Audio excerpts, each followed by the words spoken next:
Everyone, this is Neha. Welcome back to the channel. Hope you all are doing great. तो बच्चा, हम लोग कर रहे हैं बीएसटी का हमारा चैप्टर नंबर 6 स्टाफिंग।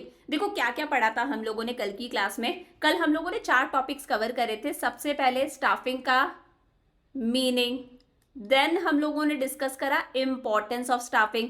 इंपॉर्टेंस भी बोल सकते हो, सिग्निफिकेंस भी बोल सकते हो। थर्ड हम लोगों ने डिस्कस करा था एचआरएम। एचआरएम बोले तो ह्यूमन रिसोर्स मैनेजमेंट। और लास्ट में सबसे इंपॉर्टेंट प्रोसेस ऑफ स्टाफिंग। तो 4 टॉपिक्स हम लोगों ने कंप्लीट कर लिए। अब आज हमारी इस चैप्टर की सेकंड क्लास है। देखो इस चैप्टर को हम लोग 3 पार्ट्स के अंदर कवर कर रहे हैं। आज की क्लास में रिक्रूटमेंट पूरा कंप्लीट करेंगे, देन कल की क्लास में 2 टॉपिक सिलेक्शन और ट्रेनिंग करके इस चैप्टर को कंप्लीट करेंगे। तो देखो मैंने सोचा है, अभी अगस्त चल रहा है और अगस्त मंथ के अंदर हम लोग बीएसटी का हमारा पूरा पार्ट 1 कंप्लीट कर लेंगे। 2 चैप्टर्स और रहते हैं, डायरेक्टिंग और कंट्रोलिंग। तो पूरा पार्ट 1 आपके हाफ ईयरलीज का पूरा सिलेबस हम लोग अगस्त में कंप्लीट करेंगे। तो देखो शुरू करते हैं फटाफट से। सबसे पहले आज हम बात करेंगे एस्पेक्ट्स ऑफ स्टाफिंग। अब इसे आप एस्पेक्ट्स भी बोल सकते हो, आप चाहो तो इसे एलिमेंट्स भी बोल सकते हो, इसे कंपोनेंट्स भी बोल सकते हो। देखो स्टाफिंग के अंदर बेसिकली 3 चीजें होती है। पहला होता है रिक्रूटमेंट, सेकेंड आता है हमारे पास में सिलेक्शन और थर्ड आता है ट्रेनिंग। ये तीनों हम लोगों ने छोटा छोटा सा पढ़ा है प्रोसेस के अंदर, वही सारी बातें। इन तीनों को हमें डिटेल में डिस्कस करना और चैप्टर समाप्त। देखो सबसे पहले आज हम बात करेंगे कि रिक्रूटमेंट क्या होता है। देखो रिक्रूटमेंट का मतलब क्या है। मैंने कहा ऑर्गेनाइजेशन के अंदर 10 जॉब पोजीशंस वेकेंट है, हमें 10 एम्प्लॉइज की रिक्वायरमेंट है। अब देखो 10 एम्प्लॉइज की रिक्वायरमेंट है तो हम ऐसा थोड़ी ना चाहते हैं कि 10 लोग अप्लाई करें और हम उन 10 को ही सिलेक्ट कर ले। हम ऐसा नहीं चाहते। हम चाहते हैं यार 10 जॉब पोजीशंस वेकेंट है तो कम से कम 50 लोग अप्लाई करें। जब बहुत सारे लोग अप्लाई करेंगे तो हमें एक वाइडर चॉइस मिलेगी, हम कहीं ना कहीं क्रीम को सिलेक्ट करेंगे। समझ पा रहे हो? 10 लोग चाहिए, जब 50 लोग अप्लाई करेंगे तो हम क्रीम को सिलेक्ट करेंगे, हमें वाइडर चॉइस मिलेगी, हम अच्छे कैंडिडेट्स को सिलेक्ट कर सकते हैं। तो रिक्रूटमेंट का मतलब होता है ज्यादा से ज्यादा कैंडिडेट्स को अट्रैक्ट करना कि आओ भाई हमारे यहाँ पर वैकेंसी है, आप आकर अप्लाई करो। तो ये जो अट्रैक्ट करने वाला प्रोसेस होता है, इस प्रोसेस को बोला जाता है रिक्रूटमेंट। रिक्रूटमेंट मीन्स इंड्यूसिंग और attracting more and more candidates to apply for vacant job positions in the organisation.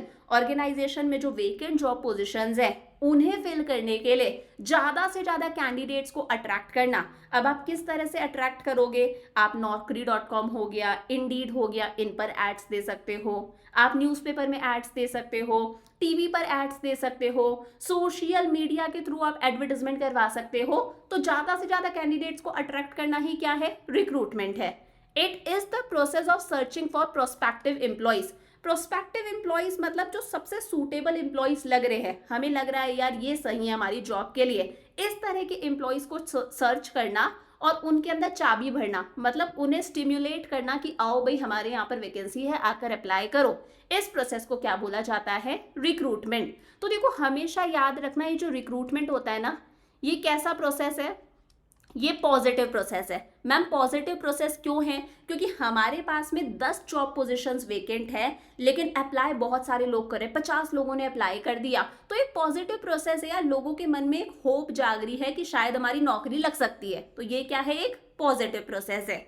अब देखो रिक्रूटमेंट के हमारे पास में 2 सोर्सेज होते हैं। एक होता है इंटरनल सोर्सेज और दूसरा होता है एक्सटर्नल सोर्सेज। सबसे पहले बात करते हैं इंटरनल सोर्सेज क्या होता है। मैंने कहा ऑर्गेनाइजेशन के अंदर मान लो टॉप मैनेजर की जॉब पोजीशन जो है वेकेंट है, हमारा टॉप मैनेजर छोड़ के चले गया, अब हमें एक टॉप मैनेजर चाहिए। तो हम जब मिडिल लेवल मैनेजर का ही प्रमोशन करके उसे टॉप लेवल मैनेजर बना दे, ये क्या है? इंटरनल सोर्स ऑफ रिक्रूटमेंट है कि आपके पास में जो वेकेंट जॉब पोजीशंस है उन्हें आपने अपने एग्जिस्टिंग एम्प्लॉय से ही फिल कर दिया। समझ पा रहे हो? जो वेकेंट जॉब पोजीशंस हैं उन्हें आपने अपने एग्जिस्टिंग एम्प्लॉय से ही फिल कर दिया।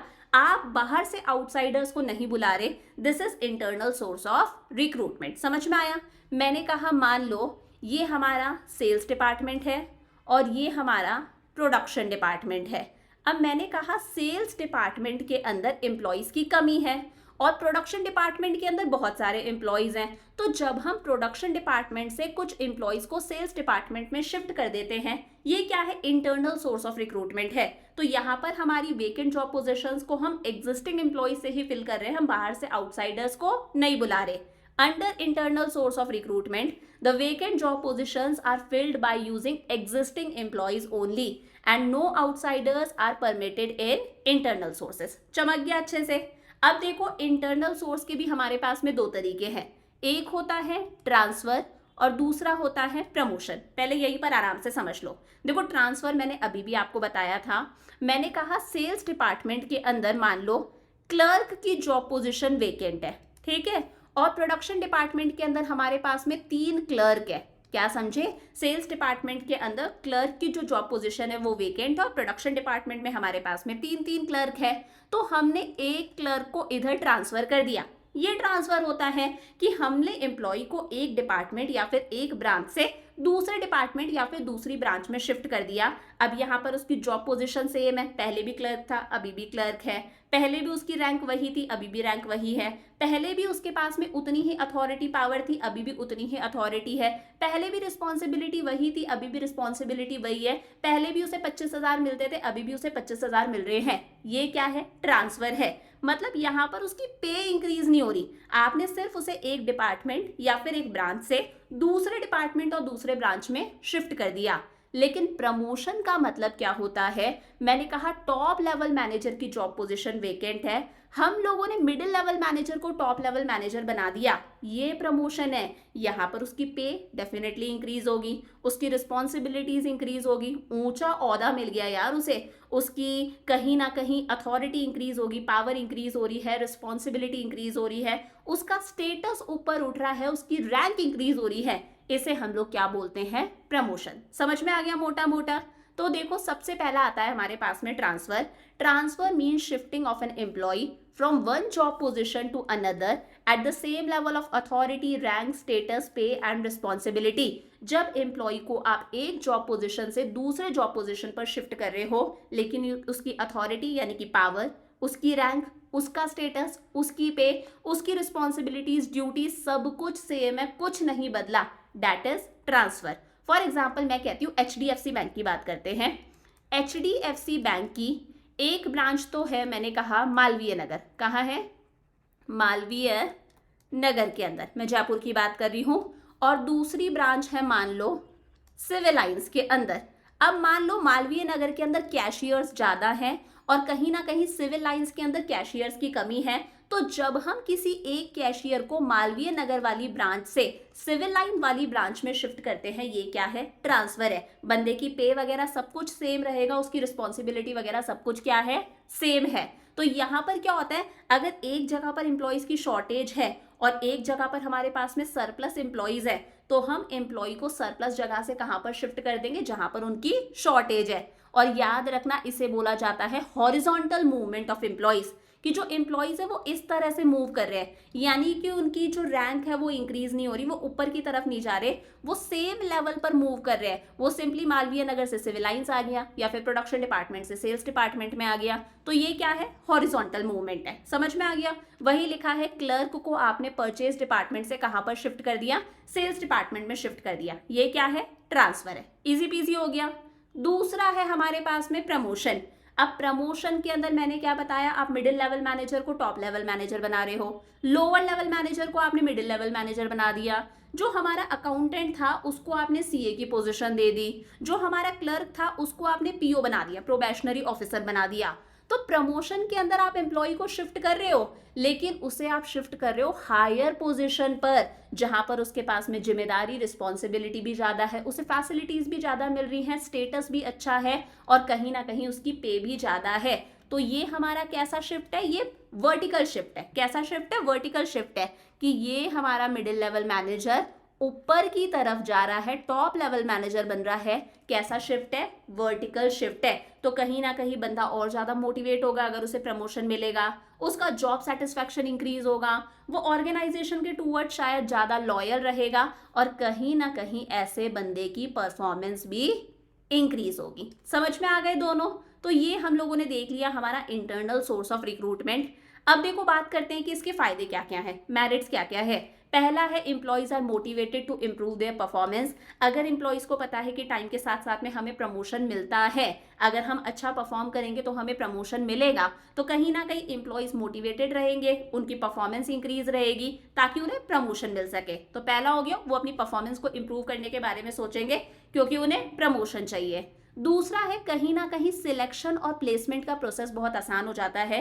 देखो सोच के देखो, एक बंदा बाहर से आया है, बाहर से लोगों ने अप्लाई करा है, हम सबके रिज्यूमे देखेंगे, सीवी देखेंगे, फिर उसके अंदर हम स्क्रीनिंग करते हैं, जो हमें लग रहा है यार सही नहीं है, इसके पास में क्वालिफिकेशन नहीं है, उन्हें हम हटाएंगे। फिर सिलेक्टेड बंदों को हम इंटरव्यू के लिए बुलाएंगे, उनका रिटन टेस्ट लेंगे, उनका डेमो वगैरह लेंगे। तो ये सिलेक्शन का प्रोसेस कितना ज़्यादा कॉम्प्लिकेटेड होता है, लेकिन क्योंकि हम इंटरनली बंदों को हायर कर रहे हैं प्रमोशन या ट्रांसफर करके, तो उन एम्प्लॉयज को हम ऑलरेडी जानते हैं। ऐसे कैंडिडेट्स को हम और अच्छे तरीके से इवैल्यूएट कर सकते हैं, उनकी परफॉर्मेंस को हम चेक कर सकते हैं, तो कहीं ना कहीं सिलेक्शन का प्रोसेस आसान हो जाता है। ट्रांसफर से कहीं ना कहीं एम्प्लॉयज की ट्रेनिंग भी होती है। जब बंदे का ट्रांसफर हो रहा है एक ब्रांच से वो दूसरी ब्रांच में जा रहा है, या फिर मैंने कहा पहले वो प्रोडक्शन डिपार्टमेंट था, अब वो सेल्स डिपार्टमेंट में चले गया, तो इस तरह से जब वो डिपार्टमेंट्स चेंज करता है तो एक तो कहीं ना कहीं उसे डाइवर्स चीजें सीखने को मिल रही हैं, वो अलग अलग तरह की चीजें सीख रहा है। ऐसा बंदा हमेशा हायर जॉब पोजीशंस के लिए रेडी हो जाता है। ऐसे बंदे को आप फ्यूचर में मैनेजर वगैरह बना सकते हो। और अगर इस तरह से हम बंदों को रिक्रूट करते हैं तो कहीं ना कहीं उन्हें इंडक्शन ट्रेनिंग की रिक्वायरमेंट नहीं होती। इंडक्शन का मतलब है उन्हें किसी तरह के इंट्रोडक्शन की रिक्वायरमेंट नहीं है, ओरिएंटेशन की रिक्वायरमेंट नहीं है कि हम उन्हें एग्जिस्टिंग एम्प्लॉयज से मिलवा रहे हैं, ऐसा कुछ नहीं है। वो ऑलरेडी ऑर्गेनाइजेशन के सारे लोगों को जानते हैं। समझ पड़ा। दूसरा है, देखो अगर मान लो एक डिपार्टमेंट के अंदर सरप्लस एम्प्लॉयज हैं, एक डिपार्टमेंट के अंदर एम्प्लॉयज की शॉर्टेज है, तो ट्रांसफर करके हम एम्प्लॉयज को शिफ्ट कर सकते हैं सरप्लस डिपार्टमेंट से जहां पर उनकी शॉर्टेज है, और कहीं ना कहीं चीपर है क्योंकि आपको अलग से एड्स नहीं देने पड़ रहे कि हमारे यहाँ पर वैकेंसी है आकर अप्लाई करो, कोई इंटरव्यू नहीं लेना, कोई रिटन टेस्ट नहीं लेना। तो ये बहुत ही चीपर तरीका है। समझ में आ गया। अच्छा, एक और है, और मेरिट्स भी है। हमें ट्रेनिंग पर ज़्यादा पैसा खर्च करने की ज़रूरत नहीं है क्योंकि एम्प्लॉयज़ ऑलरेडी जानते हैं ऑर्गेनाइजेशन में किस तरह से काम होता है। मिडिल लेवल को मैनेजर को आपने टॉप लेवल मैनेजर बना दिया, आपने वाइस प्रिंसिपल को प्रिंसिपल बना दिया, तो वो ऑलरेडी सारी चीज़ें जानते हैं, उन्हें ट्रेनिंग की रिक्वायरमेंट नहीं है। और कहीं ना कहीं टर्नओवर के चांसेस खत्म हो जाते हैं। टर्नओवर का मतलब है जॉब छोड़ के जाना। अब देखो एम्प्लॉयज़ ऑलरेडी ऑर्गेनाइजेशन के सारे रूल्स रेगुलेशंस जानते हैं, फ्रेंडली माहौल उन्हें ऑलरेडी मिल रखा है, तो वो जल्दी जल्दी नौकरी छोड़ के नहीं जाएंगे, टर्नओवर के चांसेस कम हो जाते हैं। समझ में आ गया। तो मैंने आपके एनसीईआरटी के सारे पॉइंट्स तो कवर करे ही है, मुझे लगा रेफरेंस बुक्स में कुछ एक्स्ट्रा पॉइंट्स हैं, वो पॉइंट्स भी मैंने आपके कवर कर लिए। अब देखो आगे हम बात करते हैं इसके लिमिटेशंस क्या हैं। When vacancies are filled through internal promotions, the scope for induction of fresh talent is reduced। बहुत सही बात है। जब आप सारी की सारी वैकेंसीज को इंटरनली फिल कर रहे हो, आप बाहर से आउटसाइडर्स को बुला ही नहीं रहे, तो कहीं ना कहीं ऑर्गेनाइजेशन के अंदर फ्रेश टैलेंट ही नहीं आएगा, आपके ऑर्गेनाइजेशन के अंदर फ्रेश ब्लड आएगा ही नहीं। समझ में आ गया। जब सारी वैकेंसीज को हम इंटरनली फिल कर रहे हैं प्रमोशन और ट्रांसफर करके, तो ऑर्गेनाइजेशन के अंदर फ्रेश टैलेंट नहीं आ पाएगा। द एम्प्लॉयज में बिकम लेथार्जिक। लेथार्जिक का मतलब होता है अगर हमारे एम्प्लॉयज को पता है कि टाइम के साथ साथ में हमें प्रमोशन मिल जाएगा, जैसे गवर्नमेंट जॉब में होता है, एम्प्लॉयज को पता है टाइम के साथ साथ में प्रमोशन मिलेगा, तो ऐसे में एम्प्लॉयज आलसी हो जाते हैं, अपना बेस्ट नहीं देते, उन्हें पता है हमें तो ट्रांसफर, हमें तो प्रमोशन मिलेगा ही। Not suitable for new organisation. New organisation के लिए सूटेबल नहीं है क्योंकि उनके पास में कोई एग्जिस्टिंग एम्प्लॉयज ही नहीं है, उन्हें तो बाहर से ही बंदों को हायर करना पड़ेगा। No organization can fill all its vacancies from internal sources. देखो जरूरी नहीं है जितनी भी वेकेंट जॉब पोजीशंस है सारी जॉब पोजीशंस को हम इंटरनली ही फिल कर ले। कई बार होता है हमें और ज़्यादा क्वालिफाइड लोगों की ज़रूरत है, तो पॉसिबल नहीं है हम सारे वैकेंसीज को इंटरनली फिल कर ले, हमें एक्सटर्नल सोर्सेज का सहारा लेना ही पड़ता है। यहाँ पर कहीं ना कहीं चॉइस हमारे पास में लिमिटेड है, कहीं ना कहीं कंपटीशन वाली जो स्पिरिट है वो स्पिरिट खत्म हो जाती है। कैसे एम्प्लॉयज को लग रहा है यार हमें तो टाइम के साथ साथ में प्रमोशन मिलेगा ही, तो कहीं ना कहीं उन्हें पता है यार टाइम बाउंड प्रमोशन होना है, तो वो अपना बेस्ट ही नहीं देंगे। वो जो कंपटीशन वाली स्पिरिट होती है ना, वो स्पिरिट खत्म हो जाती है। और जब आप बंदे का जल्दी जल्दी ट्रांसफर करते हो, उसे जयपुर से एमपी भेज रहे हो, एमपी से यूपी भेज रहे हो, यूपी से कर्नाटका भेज रहे हो, तो ऐसे में एम्प्लॉय बार बार अपने आप को एक नए सराउंडिंग में लेकर जाता है, बार बार वो एक नए एनवायरनमेंट में अपने आप को एडजस्ट करेगा, कहीं ना कहीं उसकी प्रोडक्टिविटी डाउन जाती है, उसका दिमाग थोड़ा सा परेशान हो जाता है। तो फ्रीक्वेंट ट्रांसफर्स की वजह से हो सकता है एम्प्लॉयज की जो प्रोडक्टिविटी है वो डाउन हो जाए। समझ में आ गया? तो पहला हम लोगों ने पूरा कंप्लीट कर लिया हमारा इंटरनल सोर्स ऑफ रिक्रूटमेंट। अब सेकंड आता है हमारे पास में एक्सटर्नल सोर्सेज ऑफ रिक्रूटमेंट। एकदम आसान सा है। इंटरनल में हम लोगों ने क्या करा, ऑर्गेनाइजेशन के अंदर से ही हमारे जो एग्जिस्टिंग एम्प्लॉयज है उनकी हेल्प से ही वेकेंट जॉब पोजीशंस को फिल कर लिया।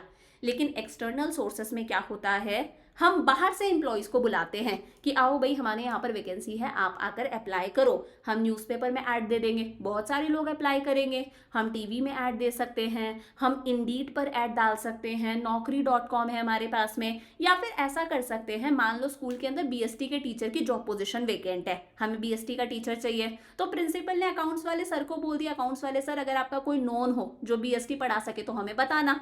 तो बंदा बाहर से आ रहा है ना, तो under external source of recruitment candidates from outside the organizations are invited to fill vacant job positions. हम बाहर से बंदों को बुला रहे हैं वेकेंट जॉब पोजीशंस को फिल करने के लिए। तो जब ऑर्गेनाइजेशन में बहुत सारी जॉब पोजीशंस वेकेंट होती हैं, हमें मिडिल लेवल मैनेजर्स भी चाहिए, लोअर लेवल मैनेजर्स भी चाहिए, टॉप लेवल मैनेजर्स भी चाहिए, क्लर्क भी चाहिए, बहुत सारी जॉब पोजीशंस वेकेंट है ना, तब हम इंटरनली हमारी जॉब पोजीशंस को फिल नहीं कर सकते, हमें एक्सटर्नल रिक्रूटमेंट का सहारा लेना पड़ेगा। आप बहुत बार देखते हो, मान लो कोई नया स्कूल खुला है, अब तो बहुत सारी जॉब पोजीशंस वेकेंट होती है, प्राइमरी टीचर्स भी चाहिए, मिडिल स्कूल टीचर्स भी चाहिए, फिर 11th-12th के टीचर्स भी चाहिए, प्रिंसिपल भी चाहिए, कोऑर्डिनेटर्स भी चाहिए। तो न्यूज़पेपर के अंदर एक लंबा चौड़ा ऐड होता है ना, तो यही क्या है, एक्सटर्नल सोर्स ऑफ रिक्रूटमेंट। यहाँ पर कहीं ना कहीं वाइड चॉइस मिलेगी। मान लो आपको 10 टीचर्स चाहिए, लेकिन अगर 10 टीचर चाहिए और आपने मान लो ऐड दे दिया न्यूज़पेपर के अंदर,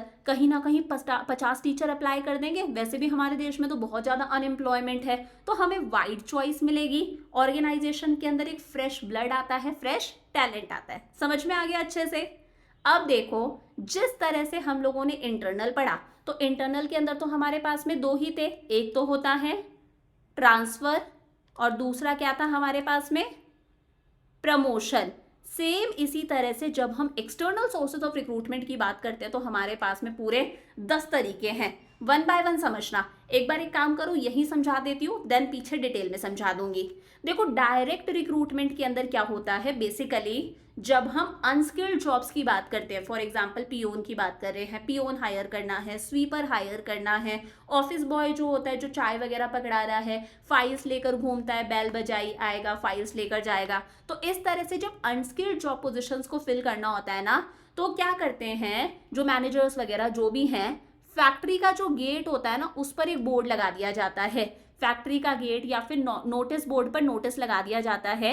इस तरह से लिख देते हैं कि यहाँ पर ऑफिस बॉय की रिक्वायरमेंट है, सफाई कर्मचारी की ज़रूरत है, स्वीपर वगैरह की रिक्वायरमेंट है। तो आते जाते जो भी जॉब सीकर्स होते हैं, जिन्हें भी नौकरी की ज़रूरत है, वो देखते जाते हैं, वो ऐड उन्हें दिख रहा है और वहाँ पर डेट भी मेंशन होती है कि इस पर्टिकुलर डेट पर, इस टाइम पर आप सबको यहाँ पर इकट्ठा होना है। तो उस दिन सारे के सारे जॉब सीकर्स वहाँ पर इकट्ठे हो जाते हैं। ऑन द स्पॉट इंटरव्यू होता है। इंटरव्यू में बेसिक सवाल पूछे जाते हैं कि कहाँ तक पढ़े हो, पहले कहाँ काम करा है, और ऑन द स्पॉट सिलेक्शन हो जाता है। ये क्या है, डायरेक्ट रिक्रूटमेंट। तो यहाँ पर फैक्ट्री के गेट पर या फिर ये समझ लो जो नोटिस बोर्ड है, वहाँ पर सिंपली नोटिस लगाया है कि स्वीपर की रिक्वायरमेंट है, पियोन की रिक्वायरमेंट है, ऑफिस बॉय की रिक्वायरमेंट है। ये क्या हो गया हमारा डायरेक्ट रिक्रूटमेंट। आसान सा है। सेकंड होता है कैजुअल कॉलर्स। देखो, बहुत बार आप लोगों ने देखा होगा, आपके स्कूल में भी ऐसा होता है, स्कूल में सारे टीचर्स हैं, फिर भी जब सेशन स्टार्ट होता है तो बहुत सारे कैंडिडेट्स अपना रिज्यूमे रिसेप्शन पर छोड़ के चले जाते हैं। कोई बीएसटी के लिए अप्लाई कर रहा है, कोई अकाउंट्स पढ़ाने के लिए अप्लाई कर रहा है, कोई ईको पढ़ाने के लिए अप्लाई कर रहा है। तो हमारे रिसेप्शन पर बहुत सारे क्या होते हैं, रिज्यूमे होते हैं, जिन्हें शायद चेक भी नहीं करा जाता। अब मान लो बीएसटी वाला टीचर छोड़ के चले गया, और उस टाइम पर टीचर कहाँ से लाएं, तो इन रिज्यूमेस को देखा जाता है। बहुत सारे रिज्यूमे रखे हुए हैं, इनमें से सबसे पहले स्क्रीनिंग करी जाएगी, यानी कि क्वालिफिकेशन देखकर देखेंगे हम सबसे सूटेबल कौन से हैं, और फिर उन लोगों को कॉल करा जाता है कि अगर आप अभी कहीं पर जॉब नहीं कर रहे तो यहाँ पर आपने पहले अप्लाई करा था, आप यहाँ पर ज्वाइन कर सकते हो या फिर इंटरव्यू के लिए आ जाना। समझ पा रहे हो कि हर ऑर्गेनाइजेशन के पास में बहुत सारे रिज्यूमे सीवी वगैरह रखे हुए होते हैं। जब जॉब पोजीशंस वेकेंट है उन्हीं सीवीज को स्क्रीनिंग करी जाती है, शॉर्टलिस्ट करा जाता है, उनमें से कुछ लोगों को कॉल करके इंटरव्यू के लिए बुलाया जाता है, that is casual callers. Third है एडवर्टाइजमेंट। अब एडवर्टाइजमेंट दिया जा सकता है न्यूज़पेपर्स के अंदर, आप देखते हो न्यूज़पेपर में बहुत सारे एड्स आते हैं, या फिर मैगजीन्स में ऐड दे सकते हैं, जर्नल में ऐड दे सकते हैं। मान लो सीए की जॉब पोजीशन वेकेंट है तो चार्टर्ड अकाउंटेंट की जो जर्नल है उसमें ऐड दे दो। मान लो स्वीपर वगैरह की जॉब पोजीशन वेकेंट है तो जो भी लोकल न्यूज़पेपर है उसमें ऐड दे दो, बहुत सारे लोग अप्लाई कर देंगे। फिर आता है एम्प्लॉयमेंट एक्सचेंजेस। देखो ये किसके होते हैं, गवर्नमेंट के होते हैं। ये एम्प्लॉयमेंट एक्सचेंजेस एक मिडिल मैन का काम करते हैं, यानी कि एक मीडिएटर का काम करते हैं। ये एम्प्लॉयमेंट एक्सचेंजेस है, मैं शॉर्ट में लिख रही हूँ एम्प्लॉयमेंट एक्सचेंजेस। और ये है जॉब सीकर। जॉब सीकर कौन, जिसको नौकरी की रिक्वायरमेंट है। और ये है कंपनी या फिर ऑर्गेनाइजेशन जो जॉब प्रोवाइडर है। ये जॉब सीकर्स अपना बायोडेटा कहाँ पर दे के रखते हैं, एम्प्लॉयमेंट एक्सचेंजेस के अंदर। प्रॉपर बायोडेटा है, क्वालिफिकेशन, एक्सपीरियंस सब कुछ लिखा हुआ है। कंपनी के पास में जब वेकेंट जॉब पोजीशंस होती है तो कंपनी कहाँ जाती है, एम्प्लॉयमेंट एक्सचेंजेस में जाती है।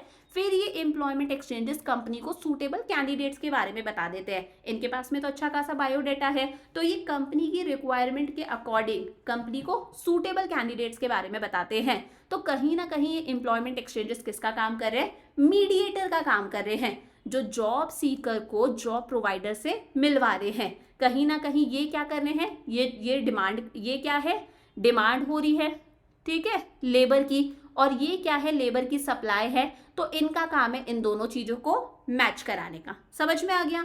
जब यही काम प्राइवेट लोग कर देते हैं, प्राइवेट कंपनीज करने लग जाती हैं, उसे हम लोग बोलते हैं placement agencies and management consultants. तो एम्प्लॉयमेंट एक्सचेंजेस की तरह ही क्या है, प्लेसमेंट एजेंसीज और मैनेजमेंट कंसल्टेंट्स। सिर्फ इतना सा है, ऊपर वाला गवर्नमेंट का है, नीचे वाला प्राइवेट का है। तो नीचे वाला क्या करता है, अपनी सर्विस प्रोवाइड करने के लिए दोनों पार्टी से फीस चार्ज करता है। और तो और ये बेसिकली टेक्निकल जॉब्स के लिए होता है, मैनेजमेंट वाली जॉब्स के लिए होता है। सिक्स्थ है कैंपस रिक्रूटमेंट। आप लोगों ने देखा होगा बहुत सारे लोग बीटेक करते हैं, एमटेक करते हैं, फिर अगर अच्छी जगह से कर रहे हैं, या फिर एमबीए वगैरह करते हैं किसी रेप्यूटेड इंस्टीट्यूट से, फिर यहाँ पर कंपनीज आती हैं और जो फाइनल ईयर के स्टूडेंट्स होते हैं उन्हें हायर कर लेती हैं। ये क्या है, कैंपस प्लेसमेंट है, कि आप जहाँ पर पढ़ रहे हो वहीं से आपको कोई ना कोई कंपनी आएगी और आपका प्लेसमेंट हो जाएगा, आपकी जॉब लग जाएगी। This is campus recruitment. एक है रिकमेंडेशंस ऑफ एम्प्लॉइज। मान लो बीएसटी के टीचर की जॉब पोजीशन वेकेंट है, प्रिंसिपल मैम ने अकाउंट्स वाली मैम को बुलाया और बोला कि बीएसटी के लिए टीचर चाहिए, आपका कोई फ्रेंड हो तो बताना, कोई रिलेटिव हो तो बताना। तो यहाँ पर हम हमारे एग्जिस्टिंग एम्प्लॉइज की रिकमेंडेशंस ले रहे हैं। एट्थ होता है लेबर कॉन्ट्रैक्टर्स। देखो लेबर कॉन्ट्रैक्टर्स बेसिकली जो अनस्किल्ड काम होते हैं ना उनके लिए होता है। मान लो फैक्ट्री के अंदर कुछ मजदूरों की रिक्वायरमेंट है, आपने कंस्ट्रक्शन साइट पर मजदूर देखे होंगे, लेबर देखी होगी, फैक्ट्री के अंदर लेबर वगैरह की रिक्वायरमेंट है। तो ऐसे में हम एक बंदे के पास में जाते हैं जिस बंदे को बोला जाता है लेबर कॉन्ट्रैक्टर। हिंदी में आप इसे ठेकेदार बोल सकते हो, और इसी को हम जॉबर भी बोलते हैं। क्या बोलते हैं, जॉबर भी बोलते हैं। तो फैक्ट्री वाले हो गए या फिर कंस्ट्रक्शन साइट वाले हो गए, जिनको भी काम करवाना है वो लेबर कॉन्ट्रैक्टर के पास में जाते हैं, जॉबर ठेकेदार के पास में जाते हैं, उसको बोलते हैं हमारे पास में इतने बंदों की जरूरत है।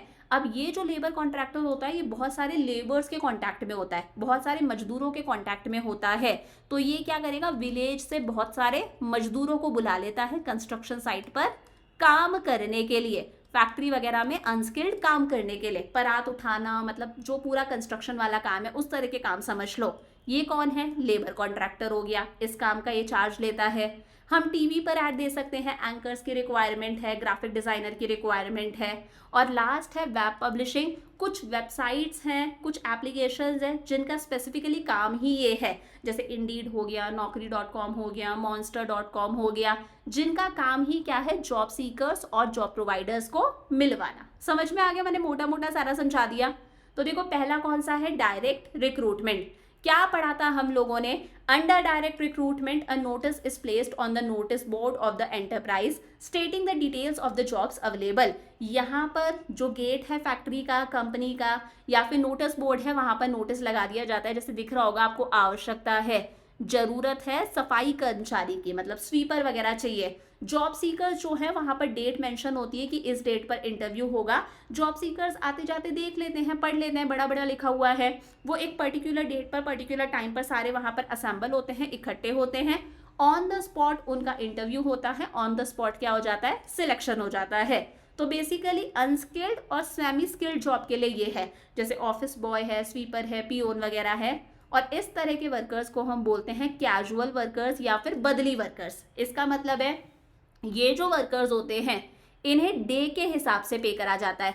आज आएगा तो आज की तनख्वाह सैलरी मिलेगी, कल नहीं आएगा तो कल की वेजेस नहीं मिलेगी। मान लो जो बंदा है वो 30 डेज में से एक महीने 26 डेज ही आया, तो उसे 26 डेज के अकॉर्डिंग पे करा जाएगा, उसे डे के बेसिस पर पे करा जाता है, मंथली बेसिस पर पे नहीं करते। समझ में आ गया।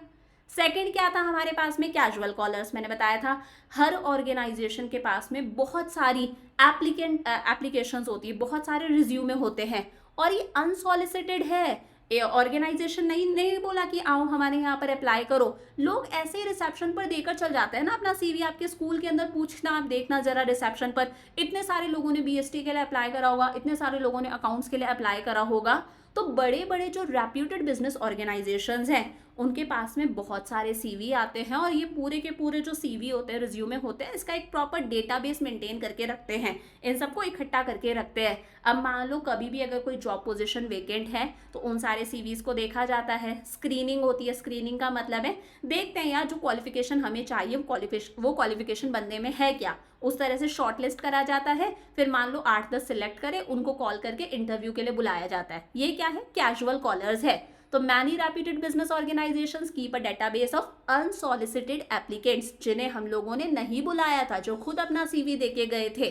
A list of such job seekers can be prepared, list बनाते हैं, फिर स्क्रीनिंग करते हैं ताकि हम वेकेंट जॉब पोजीशंस को फिल कर सके। तो ये जो लिस्ट है इस लिस्ट को हम वेटिंग लिस्ट बोलते हैं। जब भी जॉब पोजीशन वेकेंट होती है इस लिस्ट में से एम्प्लॉयज़ को बुलाया जाता है, कैंडिडेट्स को बुलाते हैं, फिर वही है उनका इंटरव्यू वगैरह होगा, उनका टेस्ट वगैरह होता है, उस तरह से हम सिलेक्ट करते हैं। थर्ड आता है एडवर्टिजमेंट। हम न्यूज़पेपर में ऐड दे सकते हैं, जर्नल्स में ऐड दे सकते हैं। सिंपल सा है, मान लो अकाउंटेंट की जॉब पोजीशन वेकेंट है तो हम जो चार्टर्ड अकाउंटेंट जर्नल है उसमें ऐड दे सकते हैं। मान लो स्वीपर वगैरह की जॉब पोजीशन वेकेंट है तो लोकल न्यूज़पेपर के अंदर ऐड दे दिया। आप लोगों ने देखा होगा इस तरह से न्यूज़पेपर में ऐड आता है, सीनियर सेल्स एग्जीक्यूटिव चाहिए, लिखा हुआ है 0 to 3 years experience, assistant manager चाहिए, 3 साल का एक्सपीरियंस होना चाहिए। तो इस तरह से सारी चीज़ें मेंशन होती है। ये हो गया हमारा कहाँ पर ऐड, न्यूज़पेपर में भी हो सकता है ये ऐड हमारा जर्नल्स के अंदर भी हो सकता है। ठीक है, फिर आता है हमारे पास में एम्प्लॉयमेंट एक्सचेंजेस। ये मैंने बताया था मीडिएटर का काम करता है और गवर्नमेंट के होते हैं। तो ये है हमारे पास में एम्प्लॉयमेंट एक्सचेंजेस। ये है जॉब सीकर यानी कि जिनको नौकरी की रिक्वायरमेंट है, और इधर है हमारे पास में जॉब प्रोवाइडर जो नौकरी देंगे यानी कि ऑर्गेनाइजेशन। तो ये जो जॉब सीकर्स होते हैं ये इन एम्प्लॉयमेंट एक्सचेंजेस के पास में अपना बायोडाटा रखते हैं, प्रॉपर इनका रिज्यूमे वगैरह होता है, क्वालिफिकेशन की सारी डिटेल्स, एक्सपीरियंस सब कुछ होता है। जब भी ऑर्गेनाइजेशन में कोई वेकेंट जॉब पोजीशन होती है तो वो एम्प्लॉयमेंट एक्सचेंजेस के पास में जाते हैं, अपनी रिक्वायरमेंट बताते हैं, और एम्प्लॉयमेंट एक्सचेंजेस उन्हें सूटेबल कैंडिडेट से मिलवाते हैं। तो employment exchanges run by government are regarded as a good source of recruitment, चाहे अनस्किल्ड जॉब हो चाहे स्किल्ड जॉब हो। तो ये एक मिडिल मैन का काम करते हैं जो जॉब सीकर को किससे मिलवा रहे हैं, ऑर्गेनाइजेशन से मिलवा रहे हैं। Job seekers leave their biodata and details of their qualification with the employment exchange. When the organizations approach employment exchange, the suitable candidates are sent. ये किसके हैं, गवर्नमेंट के। जब सेम काम प्राइवेट इंस्टीट्यूशंस करते हैं उसे हम लोग बोलते हैं placement agencies and management consultants. Technical और प्रोफेशनल एरियाज के लिए सबसे ज़्यादा सूटेबल है प्लेसमेंट एजेंसीज होती हैं, प्रोफेशनल बॉडीज होती हैं। तो ये भी क्या करती है, मैच करने का काम करती हैं। जो किससे मैच कर रही हैं, पर्सनल डिमांड और पर्सनल सप्लाई। देखो सप्लाई मतलब ये जो जॉब सीकर्स है ये क्या है, पर्सनल की सप्लाई है, यानी कि लेबर की सप्लाई हो रही है। और ये जो ऑर्गेनाइजेशन है वो क्या कर रहा है, लेबर की डिमांड कर रहा है। तो डिमांड और सप्लाई को मैच करने का काम किसका है, प्लेसमेंट एजेंसीज का।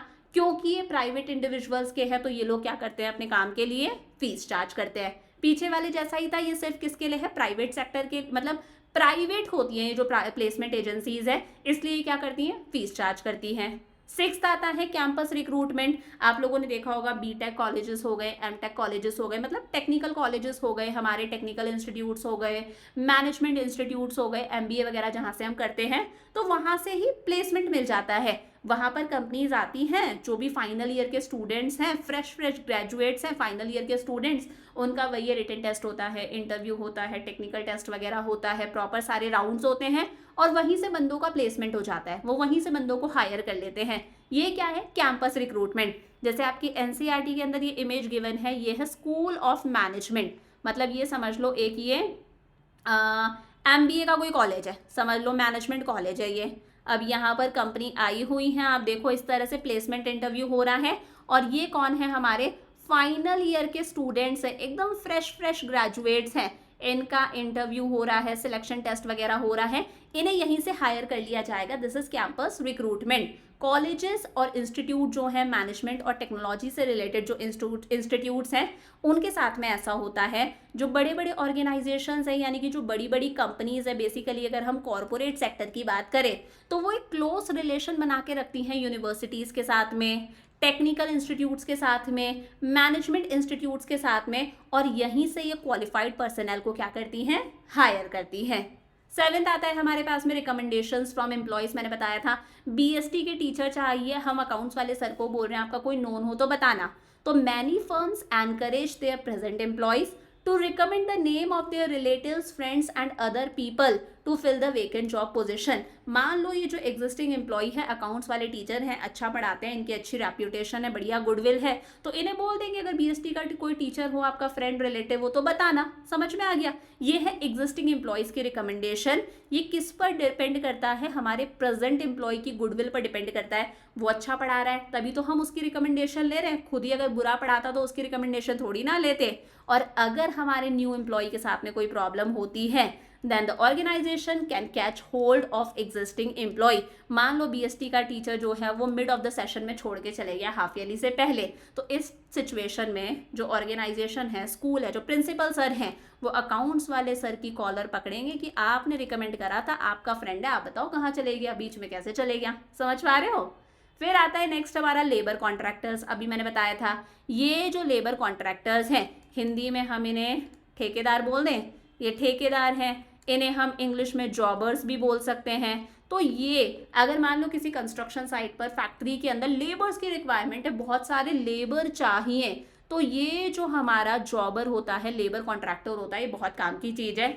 ये लेबर कॉन्ट्रैक्टर बहुत सारे लेबर्स के कांटेक्ट में होता है। ये लेबर्स कहाँ रहते हैं, बेचारे गांव रहते हैं। जब भी किसी कंस्ट्रक्शन साइट पर लेबर की रिक्वायरमेंट है, फैक्ट्री में लेबर की रिक्वायरमेंट है, तो ये जो साहब होते हैं, ये बहुत सारी लेबर को गाँव से बुला लेते हैं। ये हो गया लेबर कॉन्ट्रैक्टर। तो ये जो जॉबर्स होते हैं क्लोज कांटेक्ट रखते हैं लेबरर्स के साथ में। जब भी अनस्किल्ड वर्कर्स की रिक्वायरमेंट होती है शॉर्ट नोटिस पर, तो ये गांव से लेबर्स को बुलाते हैं। Workers are recruited through labour contractor. और ये जो लेबर कॉन्ट्रैक्टर है, कहीं ना कहीं अगर फैक्ट्री की हम बात करें तो ये खुद फैक्ट्री का एक एम्प्लॉई है, ठीक है। और labour contractors charge commission for this, ये अपने काम के लिए पैसा लेता है। नाइन्थ है एडवर्टाइजिंग ऑन टीवी। टीवी पर ऐड दे सकते हैं, ये कुछ नया चल रहा है, जैसे एंकर की रिक्वायरमेंट है, रिपोर्टर चाहिए, कंटेंट राइटर चाहिए, ग्राफिक डिजाइनर चाहिए, सारी चीज़ें न्यू टीवी के अंदर आएंगी कि बंदे के अंदर जो कैंडिडेट है उसकी क्या क्वालिफिकेशंस होनी चाहिए, कितना पढ़ा लिखा है, कितने साल का एक्सपीरियंस होना चाहिए, किस तरह का काम उससे करवाया जाएगा। A new trend of external recruitment is telecast on various channels regarding vacant job positions। और यहाँ पर सारी चीज़ें मेंशन होती है कि बंदे की क्या क्वालिफिकेशन, कितने साल का एक्सपीरियंस होना चाहिए। और लास्ट है हमारा वेब पब्लिशिंग। कुछ स्पेसिफिक वेबसाइट्स हैं जिनका काम ही क्या है, जॉब सीकर्स को जॉब प्रोवाइडर से मिलवाना। There are certain websites specially designed to provide information regarding job seekers, जो जॉब सीकर्स की भी इंफॉर्मेशन देंगी, बंदे का क्वालिफिकेशन क्या है, सारी चीज़ें। और कंपनीज जो जॉब प्रोवाइड कर रही हैं उनकी भी इंफॉर्मेशन होती है। चाहे जॉब सीकर्स हो चाहे कंपनीज हो, दोनों रेगुलरली इन वेबसाइट्स को विजिट करते हैं। जॉब सीकर नौकरी ढूंढ रहा है, देखता रहता है यार मेरे लिए कोई नौकरी है क्या, और जो कंपनीज है वो ऐड देती रहती है कि हमारे यहाँ पर वैकेंसी है, आकर अप्लाई करो। आप लोगों ने सुना भी होगा, Naukri.com है, इंडीड है, मॉन्स्टर इंडिया हो गया, फ्रेशर्स वर्ल्ड हो गया, टाइम्स जॉब है, ये क्या है, कुछ वेबसाइट्स है, कुछ एप्लीकेशंस है जिनका काम ही जॉब सीकर्स को किससे मिलवाना है, कंपनी से मिलवाना है। समझ में आ गया। अब देखो ये हमारे पास में प्रॉपर 10 है।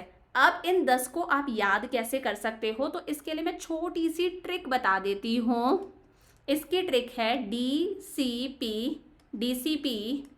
लॉ की केयर करता है। क्या लिखा है मैंने, डीसीपी लॉ की केयर करता है। तो ये जो की है, करता है, ये एक्स्ट्रा है, इसे ध्यान नहीं देना, पूरा सेंटेंस है डीसीपी लॉ की केयर करता है। अब देखो किस तरह से याद करोगे। यहाँ पर है सबसे पहले डीसीपी, तो डी से हो गया डायरेक्ट रिक्रूटमेंट, सी से हो गया कैजुअल कॉलर्स, पी से हो गया placement agencies and management consultants, फिर है लॉ, तो एल से हो गया लेबर कॉन्ट्रैक्टर्स, ए से एडवर्टाइजिंग ऑन टीवी और डब्ल्यू से वेब पब्लिशिंग। उसके बाद में है केयर, तो यहाँ पर सी का हो गया कैंपस रिक्रूटमेंट, ए से हमारा एडवर्टाइजिंग, आर से रिकमेंडेशंस ऑफ एम्प्लॉइज और ई से हो गया एम्प्लॉयमेंट एक्सचेंजेस। याद रह जाएंगे पूरे 10 के 10। अगर याद हो जाए तो प्लीज मुझे एक बार कमेंट्स में लिख देना विद दिस ट्रिक। अब देखो लास्ट में हम लोग बात करते हैं एक्सटर्नल सोर्सेज के क्या हमारे एडवांटेजेस हैं, फायदे हैं। पहला है क्वालिफाइड पर्सनल। ऑब्वियस ही बात है हमें क्वालिफाइड पर्सनल मिलेगी, क्योंकि आप बाहर से एम्प्लॉयज को अट्रैक्ट कर रहे हो। आपको 10 लोग चाहिए, 50 लोगों ने अप्लाई कर दिया, तो कहीं ना कहीं आपके पास में क्वालिफाइड लोग अप्लाई करेंगे, ट्रेंड लोग आपको मिलेंगे, आपको एक वाइडर चॉइस भी तो मिल रही है। तो by using external sources, the management can attract qualified and trained people to apply for vacant job positions. Internally करते तो जो है उन्हीं को आप हायर करते, externally कर रहे हो तो आप बहुत सारे qualified और trained लोगों को attract कर रहे हो। वाइडर चॉइस मिल जाएगी, वही है 10 जॉब पोजीशंस वेकेंट है, 50 लोगों ने अप्लाई कर दिया, तो आपको वाइडर चॉइस मिल रही है। अगर आपने टीवी में, न्यूज़पेपर में ऐड दिया है, बहुत सारे लोग अप्लाई करेंगे, तो management has a wider choice while selecting the people for employment. आप कहीं ना कहीं क्रीम को सिलेक्ट करोगे। ऑर्गेनाइजेशन में फ्रेश टैलेंट आ रहा है, यानी कि न्यू ब्लड ऑर्गेनाइजेशन में आता है।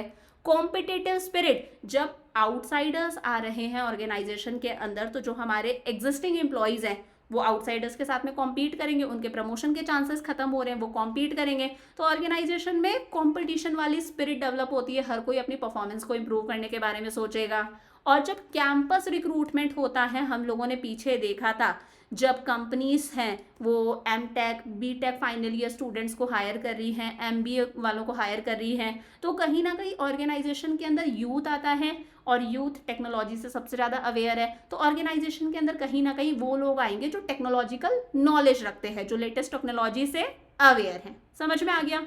लास्ट है डीमेरिट्स क्या है, कहीं ना कहीं एग्जिस्टिंग स्टाफ के बीच में मन में क्या आएगा, डिससेटिस्फैक्शन। देखो इंटरनल सोर्सेज में प्रमोशन हो रहा था, तो कहीं ना कहीं एम्प्लॉयज़ खुश थे।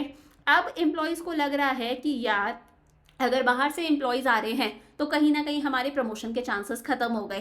टॉप लेवल मैनेजर की जॉब पोजीशन वेकेंट है, और इस जॉब पोजीशन को फिल करने के लिए आप किसी आउटसाइडर को बुलवा रहे हो, मिडिल लेवल मैनेजर का प्रमोशन नहीं कर रहे, तो मिडिल लेवल मैनेजर कहीं ना कहीं फ्रस्ट्रेट हो जाएगा, उसके मन में एक डिससेटिस्फैक्शन आएगा। तो वही लिखा है, it may lead to dissatisfaction and frustration among existing employees. उन्हें लगेगा उनके प्रमोशन के चांसेस कम हो गए हैं।